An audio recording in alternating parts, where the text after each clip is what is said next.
근데 문제는 뭐냐? 지금 전세가 물건이 없어요.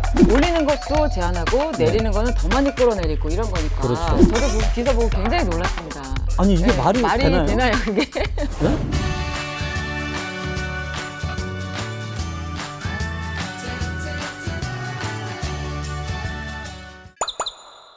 안녕하세요. 부동산 재테크의 왕, 부킹의 부자 멘토 이지윤. 리치톡톡 김기원. 반갑습니다. 어떻게 우리 부자 멘토님도 잘 네. 지내셨나요? 네, 잘 지내고 있습니다. 네, 요즘 뭐 이래저래 정신 없으시죠? 코로나가 최근에 또 2차로 또 퍼져가지고 네. 기존에 잡혀있던 좀 강의들이 막 오프라인 네. 강의들이 좀 취소되기도 하고 좀 그런 상황이긴 예, 해요. 맞아요. 네. 저도 이런저런 모임들이 있는데 전부 다 취소되고 온라인으로 바뀌고 네. 밤에 이제 한 10시 넘어가 이제 퇴근하면서 길거리를 보니까 사람이 없는 거예요. 맞아요. 네, 교대 목자골목 쪽이라 막 바글바글하고 이제 사람들이 되게 많은데 썰렁한 거예요, 어제는. 네. 좀 이게 좀 빨리 좀 잡히면 좋겠는데 조금만 좀 진행이 되게 되면은 진짜 네. 좀 장기적으로 가지 않을까 좀 이런 생각이 좀 그렇죠. 들긴 하더라고요. 예. 이런 것들이 이제 주식 시장이나 부동산 그렇죠. 시장에도 굉장히 많은 영향을 미칠 것 네, 같고요. 사실 이제 제가 뭐 이런저런 강의에서나 또 얘기할 때 지금의 상황이 2007년에 이제 어느 즈음과 굉장히 유사하다고 제가 말씀을 드렸잖아요. 네네네. 최근에 이제 아파트 거래량이 사상 최고로 이제 수도권에서 거래량도 터졌고 뭐 주식이랑 부동산에 덤벼들고 있고 네. 이런 상황들이 2007년하고 너무 지금 닮아 있는 것 같고 뭔가 이제 우리가 서서히 현실로 좀 돌아와서 냉정하게 여러 가지 팩트를 좀 체크를 좀 해봐야 될 것 같습니다. 그러니까 최근에 빌라 이 네. 거래량도 2배 가까이 폭증할 정도니까 네. 아파트가 너무 많이 오르니까 이제 빌라라도 사야 되는 거 아니냐 이래서 빌라 거래량도 굉장히 많이 늘었다고 하거든요. 네, 맞아요. 부동산에 어떻게 보면 매도 타이밍을 잡을 때 가장 안 오르는 연립이나 빌라나 나홀로 아파트, 중대형 아파트가 오를 때는 부동산이 끝물이다 이렇게 얘기하는 부분들이 있잖아요. 네, 맞아요. 그래서 그런 부분들이 좀 상기가 되더라고요. 네, 네. 최근에 또 정부가 지금 뭐 끊임없이 국민들을 왜 이렇게 힘들게 만드는지 대책들이 뭐 끊임없이 지금 나오고 있잖아요. 네, 네, 맞아요. 근데 또 최근에 나온 굉장히 중요한 이슈가 있죠. 전월세 전환율을 네. 그 하향 조정하겠다는 이야기잖아요. 네. 그래서 원래는 임대차 3법 통해 가지고 네. 전월세 인상할 때 이제 5%만 인상을 하라 네. 이렇게 이제 내용을 규제를 했는데 네. 전세에서 월세로 전환을 할 때 이 네. 요율이 뭐 기준금리 플러스 해가지고 계산하는 방식이 있는데 네. 지금 현재로서는 약 4% 정도거든요. 현행으로 봤을 네, 때는. 네. 근데 이거를 네. 2.5%로 하향 조정하겠다는 내용입니다. 아, 이걸 뭔가 내리는 건 원래 좋은 건데. 그렇죠. 예. 네, 우리 임차인분들한테는 좋을 수도 있지만 또 그게 네. 꼭 좋은 것만은 아닐 수도 있거든요. 그렇죠. 국가 전반적으로 봤을 때도 그렇고 그래서 올리는 것도 제한하고 내리는 거는 더 많이 끌어내리고 이런 거니까 그렇죠. 가깝게 보면은 임차인분들이 월세에 대한 부담을 좀 덜 수는 있겠지만 좀 더 장기적으로 본다라고 한다면 부동산이라는 거는 어느 정도 기본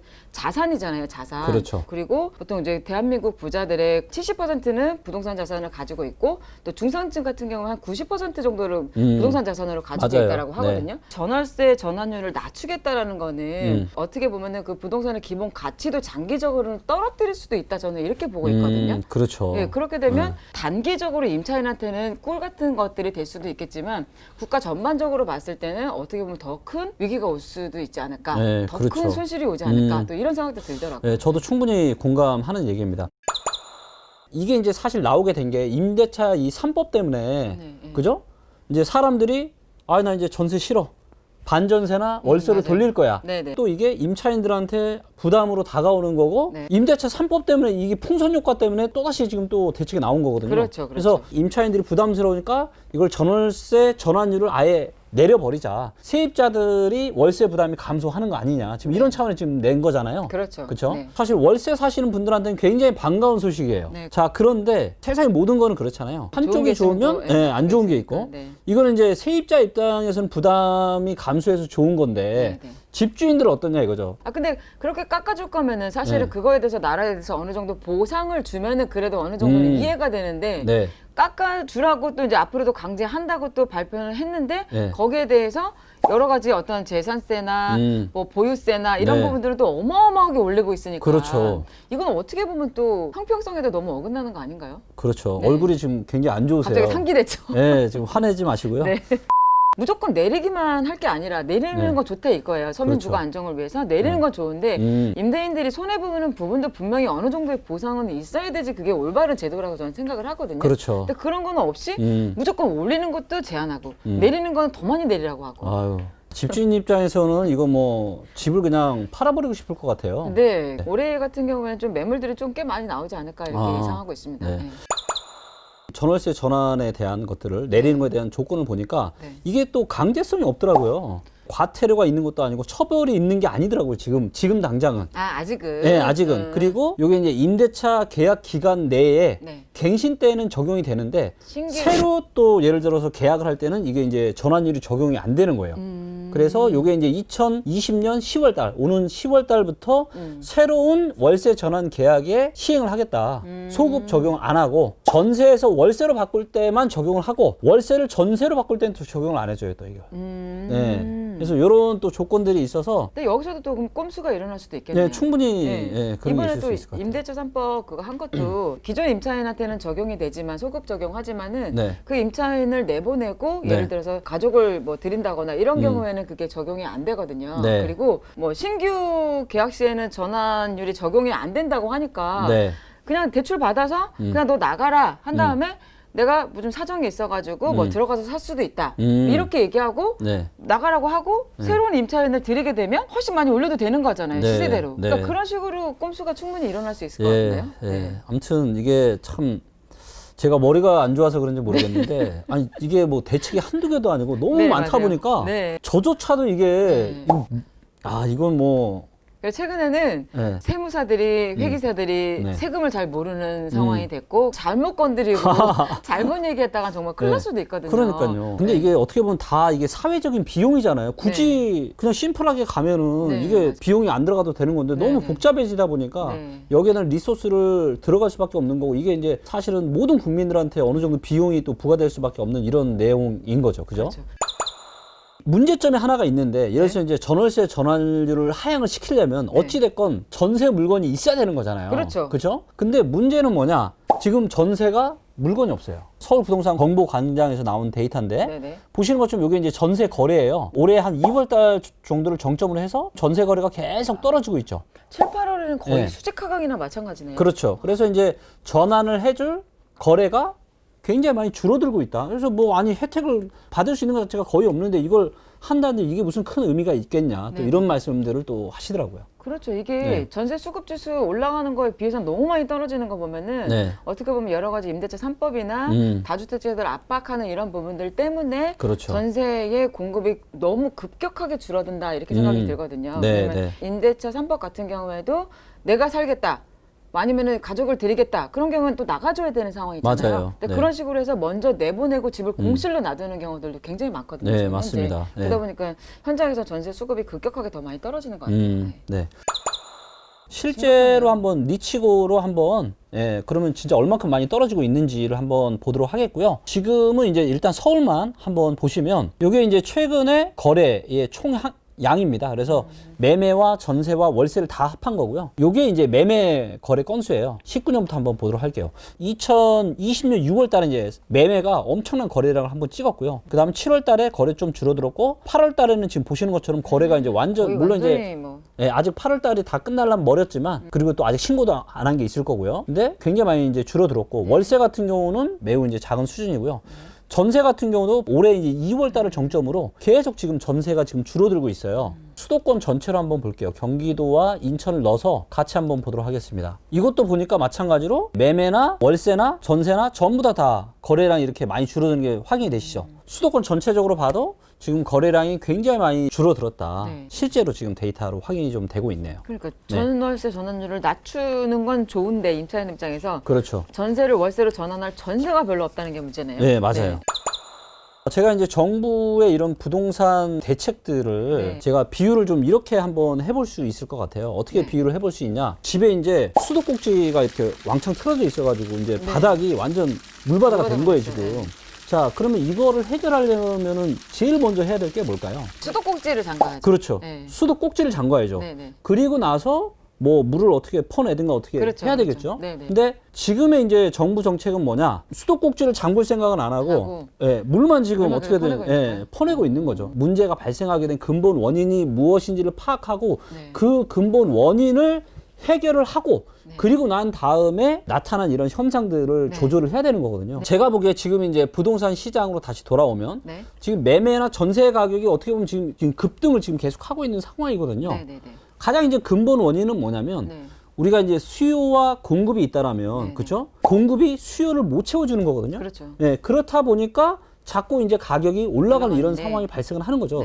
그렇다면 공급을 좀 넉넉하게 해주면 되는 거잖아요. 아시겠지만 부동산에 대한 공급은 탄력적이지 못하고 이제 전문적으로 비탄력적, 즉 금방 이렇게 공급을 할 수가 없잖아요. 최소한 뭐 2년 반, 3년에서 한 4년, 5년 정도의 중장기적인 계획을 가지고 공급을 할 수가 있는 건데 어떻게 보면은 이런 일이 이미 벌어지기 전부터 미리미리 좀 준비를 해서 공급에 대한 정책들을 했다면 너무 좋았을 것 같은데 지금은 급등을 하는 여러 가지 이런 문제점들에만 집중을 해서 이거에 대한 어떤 대책들만 자꾸 하다 보니까 근본 원인은 해결되지 않고 자꾸 이제 법은 법대로 복잡해지고 세입자와 임차인의 분쟁만 이게 계속 생기고. 그래서 저도 이 부분들을 보면서 어떤 식으로 해결하면 좋을까라는 좀 생각을 한번 해봤는데 주택을 국민들한테 공급을 해줘야 되는 그런 의무가 있다 보니까 매입임대 사업이나 그 전세임대 사업을 하고 있거든요. 매년 하고 있는데 이제 매입임대는 실제로 집을 사서 이제 임대를 주는 거고 전세임대 같은 경우에는 아파트나 이런 것들을 전세로 LH나 경기도시공사 같은 데서 얻어가지고 임차인을 들여서 싸게 주는 그런 방법들도 있고요.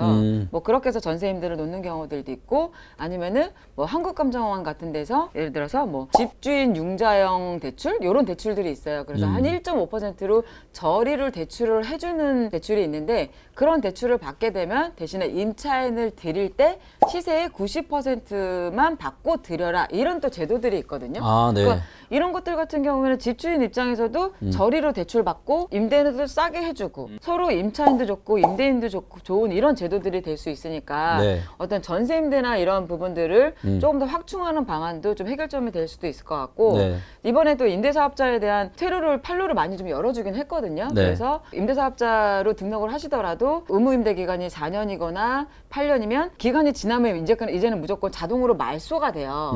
말소가 된 다음에 파는 거는 뭐 요건을 갖췄을 때 일반 세율을 적용한다 이렇게 나오기도 했고 꼭 의무 임대 기간을 지키지 않아도 의무 임대 기간의 반만 채우게 되면 이거는 요건을 갖췄을 때예요. 매도했을 때 일반 세율을 적용하겠다 이렇게 해서 판로를 열어준 거는 맞는데 지금 2주택자는 수도권에 집 살려면은 취득세가 8%잖아요. 3주택자는 12%니까 그렇죠. 전세가 들어있는 매물들은 사지를 않아요. 사지를 않고 오히려 퇴로를 열어준 건 너무 좋은데 입주가 되는 물건들만 매매가 되거든요. 근데 사실 이렇게 해가지고 풀어주려고 했으면 이런 부분들 때문에 전세 공급이 줄어드는 부분들도 있어요. 왜냐하면 그 임대사업자들이 집을 팔기 위해서 임차인을 먼저 내보내는 거예요. 그렇죠. 내보내고 입주가 되게끔 만들어서 매물을 내놓는 거거든요. 그러니까 이런 부분들에 대해서 좀 보완하는 대책이 나온다고 하면은 시장의 전세 공급이 조금 너무 급격하게 줄어드는 거를 어느 정도는 보완할 수 있지 않을까 이런 생각도 좀 들었습니다. 맞습니다. 저희가 이제 방송할 때 지금 유동성이 지금 너무 많다 이런 얘기를 했었잖아요. 그래서 통화량 데이터도 보여드리고 그래서 지금 전 세계적으로 사상 유례의 지금 유동성이 넘쳐나고 있다. 이것 때문에 부동산도 계속 올라갈 거고 주식도 계속 올라갈 거고 금가격도 계속 올라갈 거고 인플레이션도 일어날 거고 이런 말씀들을 굉장히 많이 하시잖아요. 근데 제가 보기에는 그 이면에 숨겨져 있는 굉장히 중요한 그런 팩트를 놓치고 있는 것 같아요. 그런가요? 그러니까 이게 뭐냐면 통화량이 늘어난다라는 거는 이게 이제 두 가지가 있는 것 같아요.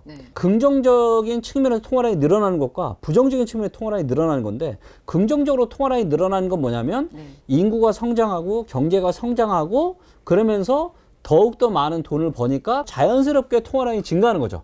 이거는 이제 사실은 굉장히 좋은 거죠. 근데 미국도 그렇고 한국도 그렇고 최근에 늘어난 통화량은 뭐냐?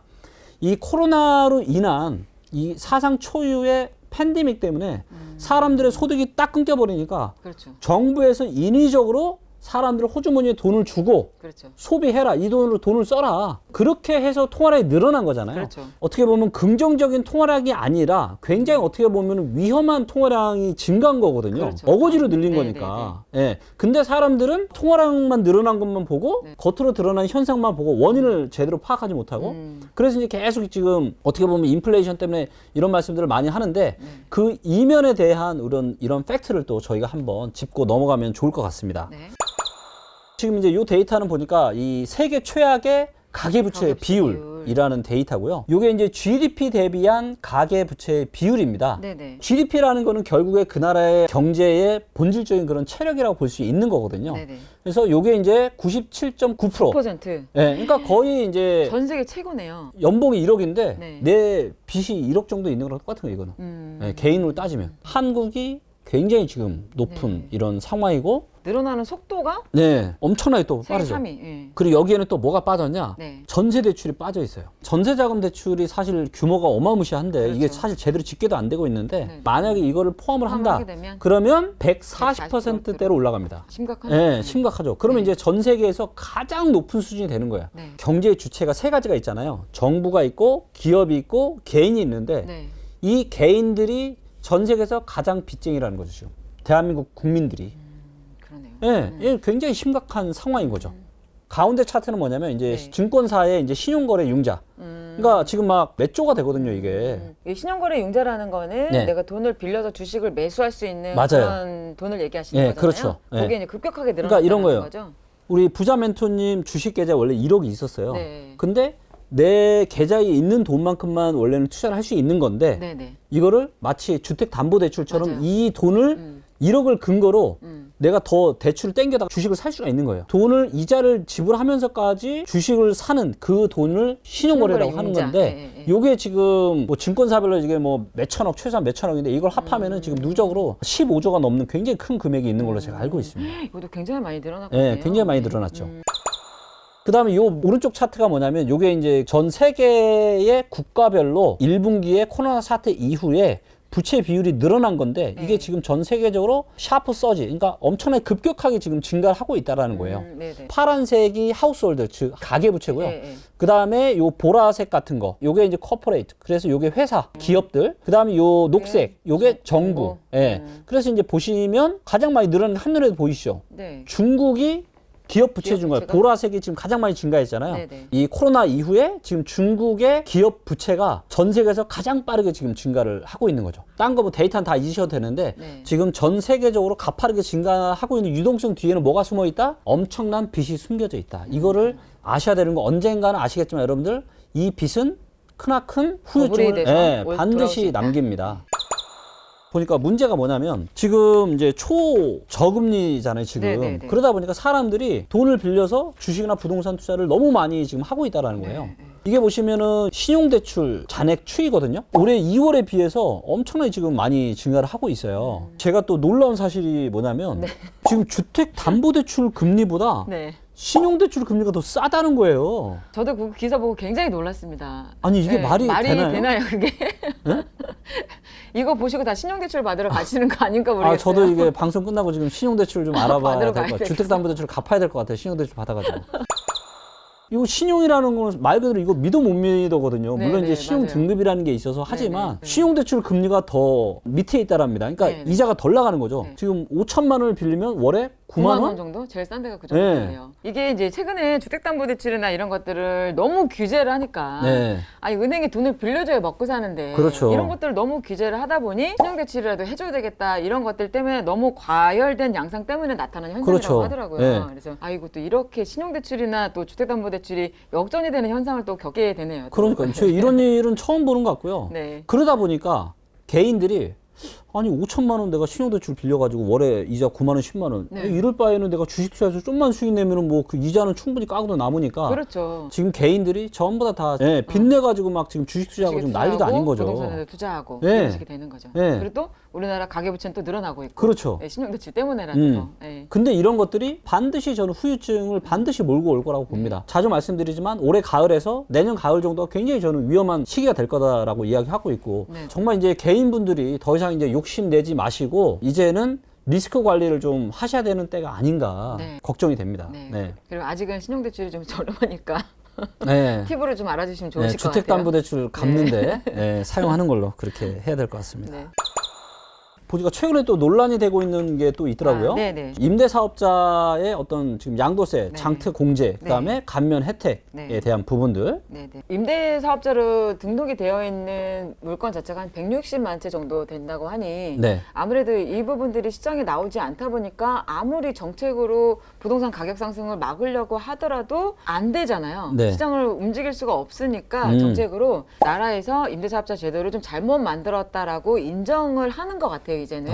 네. 그래서 임대사업자들한테 너무 좀 많은 혜택을 줬다라는 거를 인정을 해서 이 부분들에 대해서 이제 계속해서 뭐 다 빼앗을 것처럼만 이야기를 했었는데 네. 조금 요번에 좀 양보해서 좀 제도가 나온 게 임대사업자로 등록을 했더라도 의무임대 기간이 지나게 되면은 자동 말소는 되는데 매도하게 되면은 양도세는 중과하지 않겠다라고 했고 의무임대 기간에 반만 임대하더라도 자진 말소를 하게 되면은 1년 이내에 팔게 되면은 양도세를 중과하지 않겠다 이렇게 발표를 했거든요. 네. 그래서 이런 부분들로 약간 좀 퇴로를 좀 열어주긴 했는데 이 부분은 열어준 거지만 이번에 이제 논란이 되는 거는 임대사업자를 등록을 했을 때 장급여유 특별공제를 받을 수 있는 부분이 있잖아요. 네. 그래서 여기 이제 표를 보시면 8년 유지 시에 50% 공제되는 게 2014년도 1월 달에 신설이 됐고요. 네. 그다음에 10년 유지 시에 70% 공제되는 게 2014년도 생겼고 그다음에 양도세 100% 감면되는 거는 10년 유지 시에 100% 양도세를 이제 감면을 해주는 건데 뭐 물론 이제 20%는 농어촌 특별세로 내야 되니까 80%까지 최대 받을 수 있는 거였거든요. 네. 10년을 임대하게 되면. 근데 이게 2015년도 12월 달에 신설이 됐는데 이번에 생긴 제도로 인해서 4년짜리든 8년짜리든 이제 무조건 자동 등록이 말소가 되는 거잖아요. 의무 임대 기간이 지나면. 네. 그러면 내가 예를 들어서 2014년도 1월 달에 집을 매입을 해서 8년짜리로 장기로 등록을 했어요. 네. 그러면 얘는 2022년도에 가야지만 혜택을 볼 수 있는데 그렇죠. 얘는 2022년도 1월 달에 자동으로 소멸이 되니까 근데 얘는 볼 수 있는 거예요. 50%짜리는. 근데 10년 유지했을 때 70% 공제되는 거는 2014년도 1월 달에 신설이 됐는데 2014년도에 등록을 했다라고 하면 2022년도 1월 달에 무조건 자동 말소가 돼버리잖아요. 네. 그러니까 나는 실제로 2024년도까지 임대를 해야지만 70% 공제를 받을 수가 그렇죠. 있는데 이걸 이제 못 받는다라는 내용이거든요. 그리고 10년도 마찬가지고 100% 감면 받는 거 그러니까 80, 최대 80%잖아요. 네. 요것도 2015년도 12월 달에 됐으니까 2023년도 12월 달에 자동 말소가 돼버리니까 2025년도에 원래는 볼 수 있는 거니까 이것도 그냥 최대 50%까지밖에 못 받는다. 요 부분이 바뀐 내용이라고 그러니까 이게 보시면 될 것 같아요. 주택 임대 사업자가 16년, 17년, 18년에 엄청나게 증가를 했었잖아요. 맞아요. 예. 그 사람들은 사실 이거 믿고 지금 한 건데 그렇죠. 22년이나 23년서부터는 그냥 싹그리 무시하고 그렇죠. 자동으로 말소를 자동 시켜버리겠다는 말소요. 거잖아요. 예, 예. 사실상 소급 소급 적용을 적용이죠. 하겠다는 건데 그런데 이거는 또 제가 보기에는 어떤 소송의 여지가 충분히 있을 것 같아요. 그렇죠. 그죠? 예, 왜냐하면 어떤 신뢰 보호 원칙을 위반을 한 거기 때문에 그렇죠. 예, 위헌 소송에 대한 것들이 충분히 저는 제기될 수 있을 것 같고 양도세에 대해서 중과하지 않겠다라는 건 어느 정도 열어주긴 했는데 자동 말소가 되는 시점부터 네. 1년까지는 종부세를 부과하지 않겠지만 1년이 지나면 종부세도 부과하겠다라고 하거든요. 그러니까 이건 굉장히 심각한 거거든요. 그렇죠. 사실 재산세나 이런 부분들 감면받는 거, 종부세 감면받는 것들 때문에 사실은 임대사업자로 등록을 하라고 맞아요. 해서 했는데 그렇죠. 예를 들어서 내가 뭐 세네 채 이렇게만 갖고 있다고 하더라도 네. 이걸 매도하지 않으면 나중에 종부세 폭탄을 받을 수가 있는 거예요. 와. 자동 말소를 그냥 나라에서 등록하라고 해놓고 네. 자동으로 말소시켜버려. 이런 상황이거든요. 이거 어떻게 해야 될까요? 제가 다주택자라고 하면은 지금 가슴이 지금 막막해지네요. 네. 그러니까 빨리 팔아야 되는 방법. 네, 네. 그렇죠. 네. 줬다가 뺏는 거네요, 그냥. 주기로 해놓고선 이 약속을 제대로 지키지 못하고, 네네. 지금 사태가 심각하니까 네네. 책임은 개인들이 다 져라, 뭐 이런 상황인 거죠, 지금. 법이 어느 정도 안정성이 있어야 우리가 나라에 대해서 신뢰하고 법에 그렇죠. 대해서 신뢰를 하는 건데 맞아요. 이렇게 마음대로 바꿔서 소급 적용해버리고 이런 상황이 그렇죠. 되면은 나라를 믿고 등록했던 사람들은 너무 좀 황당한 상황이 되는 그렇죠. 것 같아요. 예. 자, 지금 또 이제 굉장히 심각한 문제 중에 하나가 지금 보유세 폭탄이 지금 엄청나게 지금 심각해지고 있잖아요. 네. 그래서 올해도 이제 꽤 올라갔고, 근데 내년부터가 사실은 진정한 이제 세금 폭탄이 시작이 되거든요. 네, 맞습니다. 그래서 이 부분에 대해서 다음 화에 시간에. 저희가 말씀을 좀 나누도록 하겠습니다. 자, 오늘 내용도 좋으셨다라면 구독, 좋아요, 알람 설정. 눌러주세요.